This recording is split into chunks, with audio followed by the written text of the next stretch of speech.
ഈ കക്ഷികൾ ലൈസ ലഹും തൗബത്തുൻ, അവർക്കൊരിക്കലും തൗബയില്ല. ലൈസ ലഹും തൗബത്തുൻ, അവർക്കൊരിക്കലും തൗബയില്ല, പാപമോചനമില്ല. എന്താ കാരണം? ഇമാം റാസി റഹ്മത്തുള്ളാഹി അലൈഹി വിശദീകരിച്ചു എന്താ തൗബയില്ല എന്ന് പറഞ്ഞാൽ. ഈ കക്ഷികൾ വിദയത്തിൽ നിലകൊള്ളുന്ന കാലത്തോളം അവർക്ക് തൗബ ഉണ്ടാകില്ല. എന്തുകൊണ്ട്? ഫാസിഖീങ്ങളും മുബ്തദീങ്ങളും തമ്മിൽ അവിടെയാണ് വ്യത്യാസപ്പെടുന്നത്. എന്തുകൊണ്ട്? ഫാസിഖീങ്ങളും മുബ്തദീങ്ങളും തമ്മിൽ അവിടെയാണ് വ്യത്യാസപ്പെടുന്നത്. കള്ളുകൂടി മഹാപാപമാണ്. അല്ലാഹു ഹറാമാക്കിയ നഫ്സിനെ കൊല്ലൽ മഹാപാതകമാണ്. വ്യഭിചാരം മഹാപാതകമാണ്, കുറ്റമാണ്. അങ്ങനെയൊക്കെ മഹാകുറ്റങ്ങൾ തന്നെയാണെങ്കിലും ആ കുറ്റങ്ങൾ ചെയ്തവൻ ഇസ്ലാമിന് പുറത്താണ്, കാഫിറാണെന്ന് നാം പറയുന്നില്ല. അതുകൊണ്ട് തന്നെ അവരുടെ മനസ്സിൽ പാപമുക്തി നേടാനുള്ള നല്ല മനസ്സൊരു സമയത്ത് വന്നെന്ന് വരാം. കാരണം അവർക്കറിയാം ഞാൻ ചെയ്തത് കുറ്റമാണ്, ഇത് തെറ്റാണ്, പാപമാണ്, അള്ളാഹു പുറത്തു വരുമോ അവർക്കറിയാം. അതുകൊണ്ട് തന്നെ ഒരു വേളയിൽ അവർ പറയും, ഇതാ ഞങ്ങൾ പാപം ചെയ്തു പോയി, ഞങ്ങൾക്കതിൽ നിന്ന് മുക്തി കിട്ടണം. ഈ സ്വഭാവം മുബ്തദിയിൽ കാണില്ല.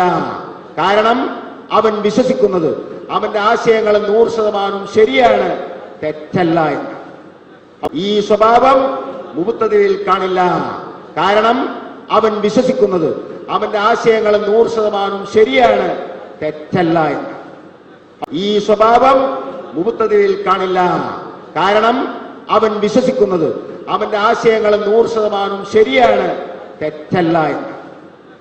പൂർത്തിയായ മതത്തിൽ പൂർത്തിയായതിനു ശേഷം പിന്നീട് കൂട്ടിച്ചേർക്കപ്പെടുന്ന കാര്യങ്ങൾ നമസ്കാരമാവാം, നോമ്പാവാം, ദിക്റാവാം, ദുആയാവാം, സ്വലാത്തുകളാവാം, തസ്ബീഹുകളാവാം, മറ്റു ഏതു ആരാധനാ കർമ്മങ്ങളുമാകാം.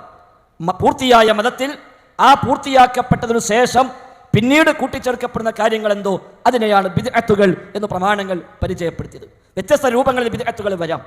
ഒന്നുകിൽ പ്രവാചകൻ പഠിപ്പിക്കാത്ത പുതിയ ഒരു ഇബാദത്ത്, പുതിയൊരു ആരാധന, പുതിയൊരു ആചാരം മതത്തിലേക്ക് പുതിയതായി കൊണ്ടുവരിക. പുതിയ നമസ്കാരങ്ങൾ, അന്നില്ലാത്ത ഒരു നമസ്കാരം, അന്നില്ലാത്ത പുതിയൊരു നോമ്പ്, അങ്ങനെ പുതിയതായി കൂട്ടിച്ചേർക്കപ്പെടാം. അത് ബിദ്അത്തുകളാണ്.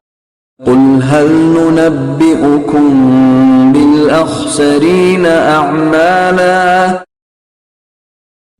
പറയുക, തങ്ങളുടെ കർമ്മങ്ങൾ തീർത്തും നഷ്ടപ്പെട്ടവരായി മാറിയവരാരെന്ന് ഞാൻ നിങ്ങളെ അറിയിച്ചു തരട്ടെയോ?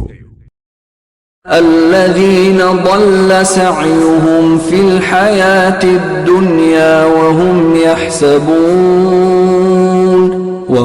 يحسبون أنهم يحسنون صنعا. ഇഹലോക ജീവിതത്തിൽ തങ്ങളുടെ പ്രവർത്തനങ്ങളൊക്കെ പിഴച്ചുപോയവരാണവർ. അതോടൊപ്പം തങ്ങൾ ചെയ്യുന്നതെല്ലാം നല്ലതാണെന്ന് കരുതുന്നവരും.